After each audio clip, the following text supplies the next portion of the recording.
Sound is type of energy. आवाज़ energy यानी तवानाई जो हिकिड़ो क़िस्म आहे जीअं ॿिया क़िस्म आहिनि. Sound is produced by vibration of the objects. Sound यानी आवाज़ कीअं पैदा थी सघे थो. साउंड जॾहिं कंहिं बि जिस्म खे असां लर्ज़िश ॾींदासीं, उनखे हरकत ॾींदासीं त आवाज़ पैदा थींदो. मीडियम छा आहे? What is medium? Substance through which the sounds travels.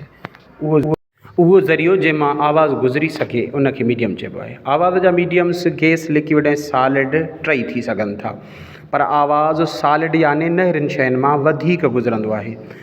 आवाज़ खला मां यानी मथे जिथे हवा कोन्हे उतां नथो गुज़री सघे, छाकाणि त उते कोई बि मीडियम या ज़रियो कोन्हे.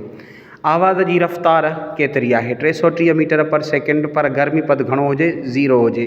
जेकॾहिं हवा में गर्मीपद 20 थी वियो त पोइ 343 मीटर पर सेकेंड थींदी, ऐं पाणीअ में 20 गर्मीपद ते 1480 मीटर पर सेकेंड सां आवाज़ रफ़्तार करे थो.